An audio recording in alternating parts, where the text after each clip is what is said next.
கர்த்தருக்கு ஸ்தோத்திரம். இந்த நாளுக்கான தேவ வார்த்தை ஏசாயா புஸ்தகம் 53 அதிகாரம் 10வது வசனம். கர்த்தருக்கு சித்தமானது அவர் கையினால் வாய்க்கும். இந்த நாளின் தேவ வார்த்தையின்படி ஆண்டவராகிய இயேசு உங்களை ஆசீர்வதிப்பார். குஷ்டரோகி ஒருவன் இயேசுவினிடத்திலே வந்து, ஆண்டவரே, உமக்கு சித்தமானால் என்னை சுத்தமாக்கும் என்று அவன் வேண்டிக் கொண்டான்.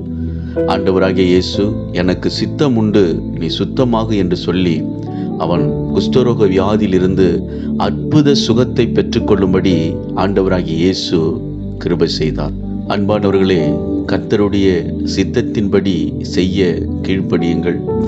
ஆண்டவருடைய சித்தம் நம்ம வாழ்க்கையில் நிறைவேற வேண்டும் என்று ஜெபம் பண்ணுங்கள். அவர் தம்முடைய சித்தத்தின்படி உங்களை ஆசீர்வதித்து உங்களை உயர்த்துவார், உங்களை மேன்மைப்படுத்துவார். விசுவாசியுங்கள், மகிழ்ந்து களி கூறுங்கள். இயேசு உங்களை ஆசீர்வதிக்கிறார். ஆமென்.